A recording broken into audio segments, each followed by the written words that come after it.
Halo, Bapak dan Ibu, serta adik-adik, selamat datang di Funnel Project saya untuk Funnel Project Intermediate Accounting. Proyek ini akan membahas tentang siklus, tapi siklus ini bukan tentang siklus adik-adik bertemu dengan pacar, apalagi dengan sang mantan. Begitu juga Bapak dan Ibu, siklus yang akan saya bahas bukan tentang siklus rumah tangga Bapak dan Ibu, tetapi kali ini saya akan membahas tentang siklus akuntansi. Bila kita tarik suatu pertanyaan, apa yang dimaksud dengan siklus akuntansi? Dalam hal ini, saya bisa memberikan beberapa penjelasan terkait dengan siklus akuntansi. Jika saya definisikan, siklus akuntansi merupakan serangkaian proses sistematis yang dilakukan untuk mencatat, mengklasifikasi, meringkas, dan melaporkan seluruh transaksi keuangan suatu perusahaan selama satu periode akuntansi hingga menghasilkan laporan keuangan yang handal. Tujuan utama dari siklus akuntansi adalah untuk mencatat transaksi secara lengkap, untuk mengklasifikasikan transaksi dengan benar, untuk menyesuaikan semua transaksi atau pencatatan sesuai dengan prinsip akuntansi, dan dapat menyajikan laporan keuangan sesuai dengan standar akuntansi. Dalam hal ini, kita merujuk terhadap IFRS dan PSAK di Indonesia. Siklus akuntansi sendiri terdiri dari beberapa tahap, Bapak, Ibu, serta adik-adik. Yang pertama, dalam siklus akuntansi, kita melakukan identifikasi transaksi.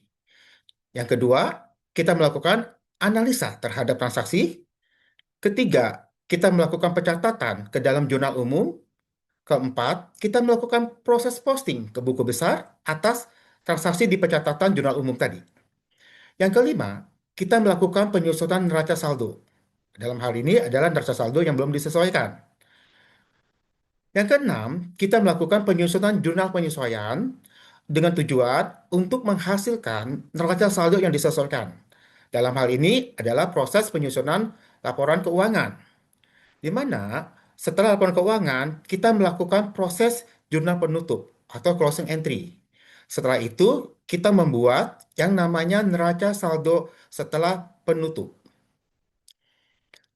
Hasil akhir dari sebuah siklus akuntansi pada umumnya terdiri dari beberapa output. Di antaranya adalah laporan posisi keuangan yang dalam hal ini kita kenal dengan nama balance sheet, laporan income statement atau kita kenal sebagai laporan laba rugi, laporan statement of change in equity atau mungkin dalam bahasa Indonesia kita kenal sebagai laporan perubahan modal. Dilanjutkan dengan statement of cash flow atau laporan arus kas, diakhiri dengan catatan laporan keuangan atau yang dikenal sebagai not to financial statement dalam suatu laporan audit. Jika kita ambil kesimpulan, Bapak, Ibu, adik-adik, serta kakak-kakak, siklus akuntansi adalah proses lengkap yang dilakukan perusahaan untuk mengubah transaksi bisnis menjadi suatu laporan keuangan yang sesuai dengan standar akuntansi yang berlaku. Proses ini dimulai dengan cara mengidentifikasikan transaksi, melakukan pencatatan dalam bentuk jurnal, melakukan posting jurnal ke dalam suatu buku besar, melakukan penyesuaian, dilanjutkan dengan penyusunan laporan keuangan, hingga melakukan proses penutupan jurnal-jurnal yang terkait untuk lapor-laporan yang tidak akan dibawa ke periode berikutnya. Mari kita bahas ini secara lebih detail. Saya akan memberikan simulasi pada kesempatan ini dalam bentuk transaksi bisnis retail air isi ulang dengan nama Murni yang berlokasi di Paramount Petal di wilayah Tangerang. Oke, Bapak Ibu, kita masuk ke dalam file utama saya. Komposisi lapor keuangan yang dihasilkan dalam suatu siklus akuntansi terdiri dari 5 tahapan atau mungkin 5 file lah istilahnya saya. Yang pertama, laporan yang kita hasilkan adalah laporan posisi keuangan, di mana laporan ini menunjukkan posisi keuangan perusahaan pada tanggal tertentu.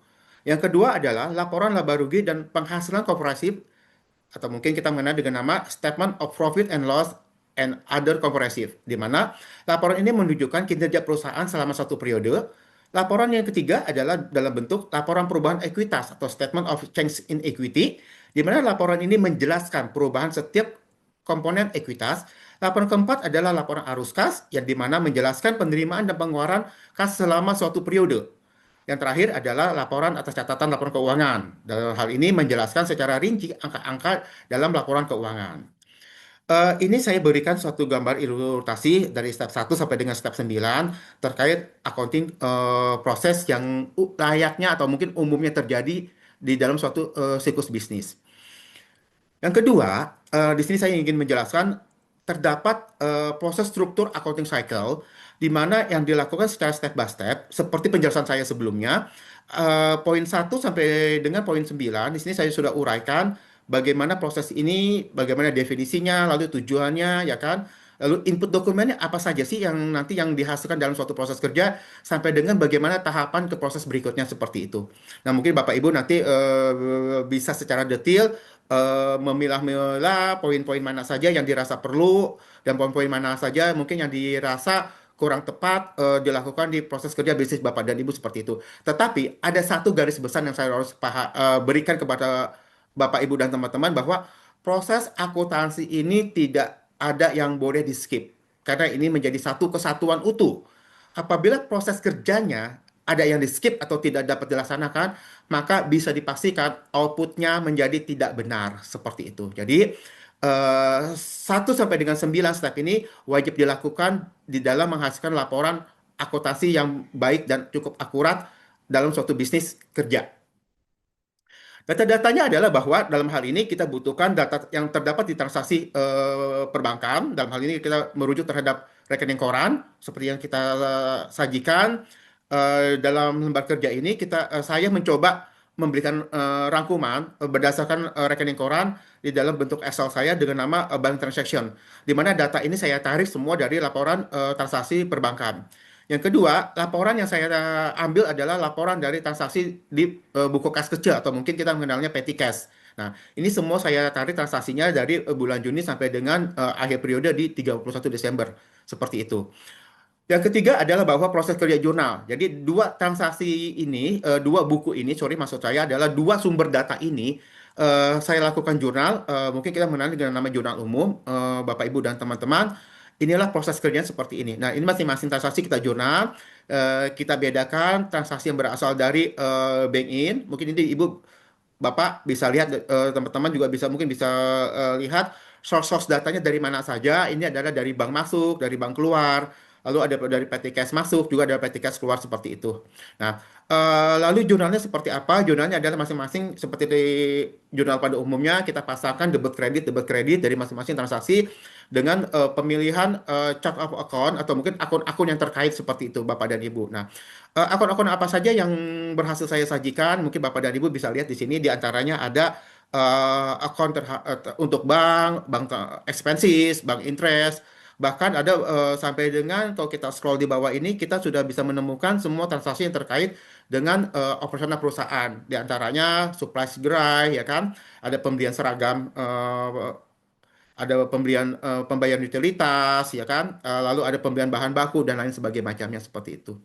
Nah, dari jurnal ini lalu kita kita persiapkan ada yang namanya proses posting adalah memindahkan jurnal ke kita punya masing-masing general ledger atau mungkin buku besar Bapak dan Ibu. Nah, ini adalah general ledger yang dihasilkan atas jurnal umum, ya kan? Nah, ini kita coba ekstrak datanya di mana data ini menampilkan bagaimana transaksi-transaksi ini disamari ke masing-masing posnya atau mungkin ke masing-masing akunnya untuk didapatkan trial balance. Jadi kenapa sih harus bikin ledger? Sebenarnya ledger ini bagian daripada proses kerja kita membentuk trial balance Bapak dan Ibu. Nah, karena proses kerja ini belum memasuki tahap adjustment atau mungkin adjustment entry, penyesuaian, kita seringkali mengenal namanya neraca saldo sebelum disesuaikan seperti itu. Nah, seperti apa neraca saldo yang belum disesuaikan? Nah, ini bisa saya tampilkan. Sebenarnya ini hanya mengekstrak atau mungkin melakukan summary atas file yang sudah saya proses di dalam Excel saya. Seperti ini Bapak dan Ibu. Dari sini kita bisa melihat, oh ternyata di sini adalah summary dari masing-masing akun, sehingga kita bisa menampilkan data trial balance yang belum disesuaikan seperti itu. Nah, saya akan masuk ke next berikutnya. di mana ini adalah adjustment information. Pada umumnya kita mendapatkan informasi-informasi data-data apa saja terkait akun-akun yang perlu disesuaikan. Nah, pada umumnya akun-akun yang perlu disesuaikan adalah untuk pembayaran yang sifatnya adalah dibayar di muka. Kita pindahkan dari cost menjadi expense terkait biaya dibayar di muka. Atau mungkin kita lebih mengenalnya dalam istilah akuntansi adalah prepaid seperti itu. Lalu kita lakukan data accrual. Data accrual adalah bahwa kita melakukan proses pemindahan atas semua transaksi-transaksi yang belum tercatat agar bisa dicatat di dalam satu periode seperti itu. Kita juga melakukan proses amortisasi dan depresiasi atas semua cost-cost yang sebelumnya masih tercatat di neraca atau mungkin cost-cost yang belum teralokasikan ke biaya dalam satu periode seperti itu. Apa saja sih yang perlu diamortisasi, apa saja sih yang perlu didepresiasi? Pada kasus ini yang perlu kita lakukan amortisasi adalah kita mengamortisasikan biaya franchise seperti itu, lalu yang didepresiasikan adalah depresiasi atas pembelian kendaraan seperti itu Bapak dan Ibu, lalu memindahkan prepaid menjadi biaya atau mungkin menjadi expense ini terkait dengan biaya sewa yang dibayar untuk 3 tahun ke depan. Seperti itu Bapak dan Ibu. Nah, dari adjustment ini kita lakukan jurnal, semua transaksinya di jurnal berdasarkan informasi-informasi tersebut. Didapatkanlah jurnal-jurnal ini diantaranya adalah jurnal untuk depresiasi motor, jurnal alokasi biaya atas sewa dibayar di muka, jurnal depresiasi mesin, jurnal alokasi biaya atas renovasi yang dibebankan di awal. Ada juga kita melakukan jurnal alokasi pemindahan terhadap inventory-inventory atau mungkin raw material yang terpakai di dalam proses penjualan. Jadi kita membuatlah pengalokasian agar eh, inventory-inventory tersebut ya seperti raw material, supplies bisa dipindahkan ke akun COGS atau mungkin akun HPP seperti itu Bapak dan Ibu. Nah, berikutnya adalah bahwa kita mendapatkan yang namanya general ledger setelah adjustment. Jadi di awal kita sudah punya yang namanya neraca saldo sebelum disesuaikan. Nah, ini adalah bagian untuk mengubah neraca saldo sebelum disesuaikan menjadi neraca saldo setelah disesuaikan seperti itu.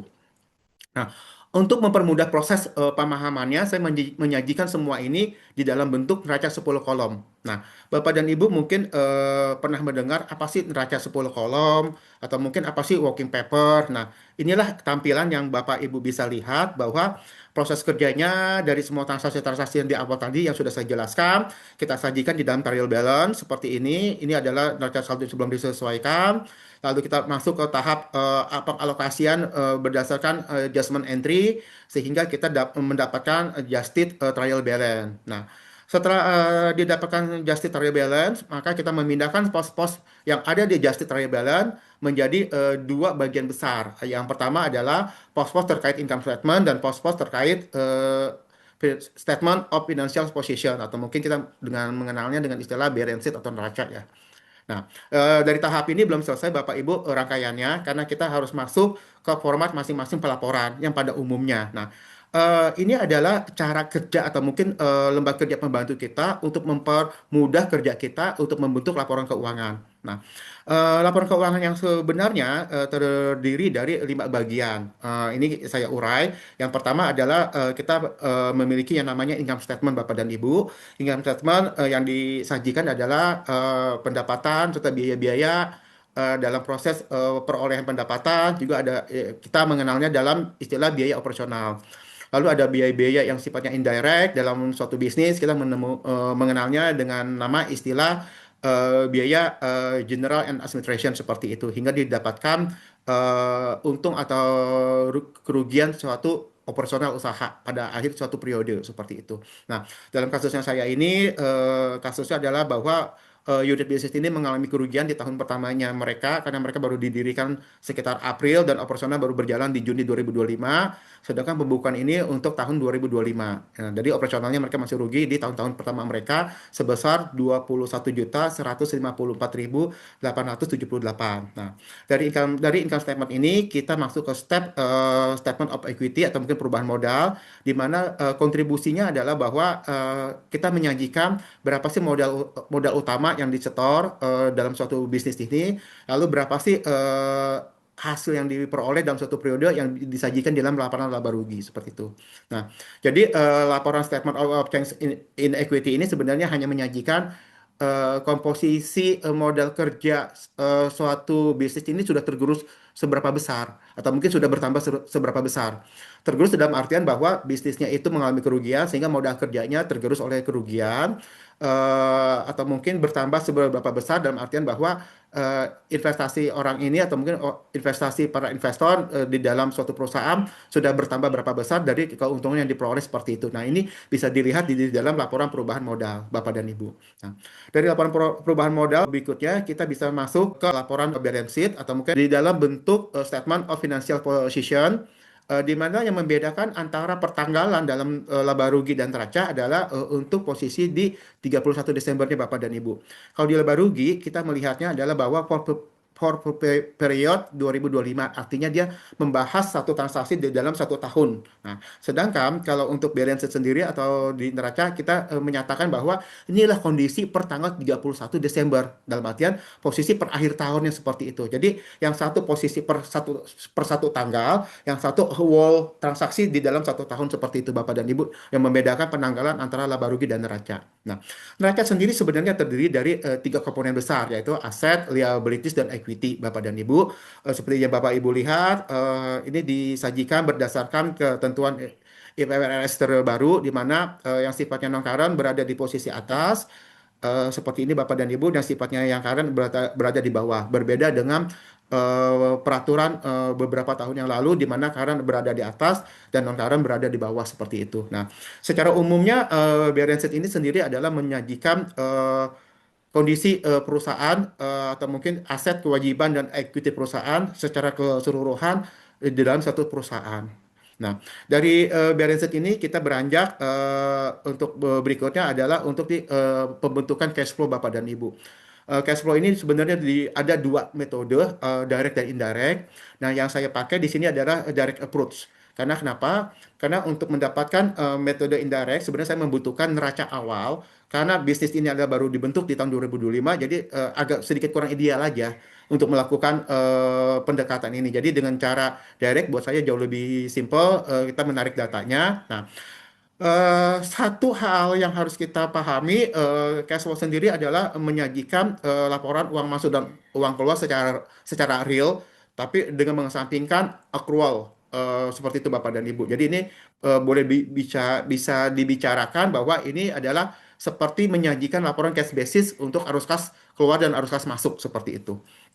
Nah, eh, hal yang utama yang harus kita pahami adalah bahwa angka terlahir, angka paling akhir di dalam laporan cash flow adalah bahwa terdapat yang namanya saldo per akhir tahunnya atau mungkin per akhir periodenya seperti itu Bapak dan Ibu. Nah, untuk kali ini kita mendapatkan angka net increase dan dari cash flow ini adalah sebesar 975. Nah, angka ini sebenarnya kita memiliki suatu cara untuk memvalidasi apakah cash flow ini benar atau salah dengan melihat komposisi yang ada di neraca tadi Bapak dan Ibu.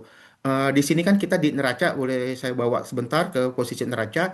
Di neraca kita di posisi sekarang kita memiliki ada yang namanya cash equivalent 975.146 rupiah seperti ini Bapak Ibu. Nah, ini sebenarnya angka ini harus sama dengan angka yang disajikan di dalam cash flow Bapak dan Ibu seperti ini. Nah, inilah proses checkingnya, saya sudah berikan gambarannya sehingga bisa dikatakan bahwa 100% cash flow ini sudah dinyatakan benar seperti itu karena kita sudah mendapatkan pembanding angkanya. Nah, kita beranjak dari cash flow, kita masuk ke catatan atas laporan keuangan. Nah, catatan atas laporan keuangan sebenarnya memberikan penjelasan secara lebih detail dan lebih rinci terkait kondisi laporan keuangan suatu perusahaan dalam suatu periode tertentu, Bapak dan Ibu. Nah, seperti apa sih isinya adalah Bapak dan Ibu dan teman-teman mungkin bisa melihat bahwa di sini terkait adanya informasi umum, ya kan? Bagaimana laporan itu disajikan, mempergunakan metode apa, dasarnya apa, seperti itu. Nah, hal yang paling utama adalah bahwa di laporan ini kita bisa melihat lebih detail dan lebih rinci terhadap akun-akun yang disamari di laporan sebelumnya.